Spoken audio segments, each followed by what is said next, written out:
The Saudis, 9/11, and Trump. The U.S. deficit is eating the economy. And new political faces emerge. All that and more on PNN. Welcome to Progress News Network, the daily broadcast dedicated to real news for fair-minded Americans. It's Wednesday, October 17th, and first up, News Dissector.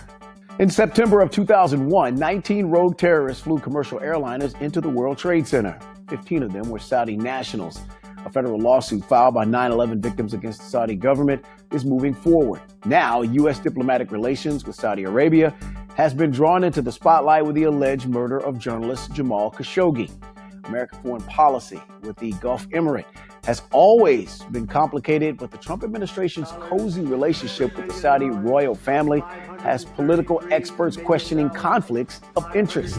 Saudi Arabia has recently started diverting its economy away from over-reliance of fossil fuels and is raising $100 billion on the New York Stock Exchange, much of which is to be invested in U.S. real estate. During a 2015 campaign rally speech, Trump bragged he gets along well with Saudi Arabia, saying, quote, "They buy apartments from me. They spend $40 million, $50 million.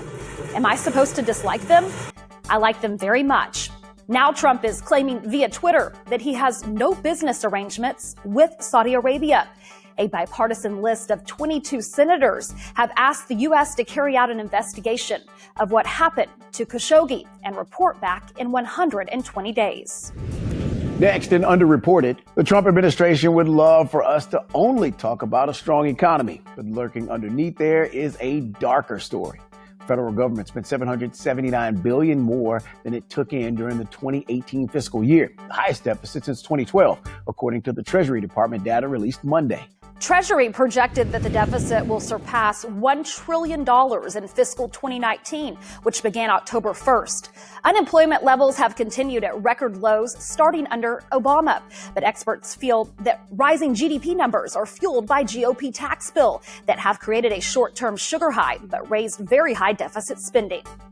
And in our All Politics is Local segment, the 2018 political season has seen a drastic change of candidate demographics in congressional and state races as more women and minorities have joined the fray. Now, according to a report recently released by the Reflective Democracy Campaign, there has been a 13% drop white male congressional candidates since 2012, making the field of candidates look more like the American electorate.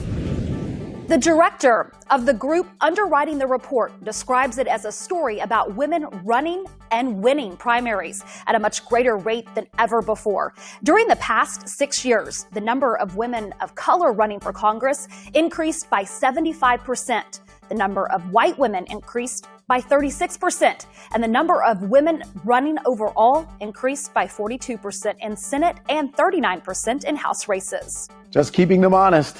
Thanks for watching PNN. We always appreciate hearing from you, so please comment, share, and like us on Facebook. We'll see you tomorrow.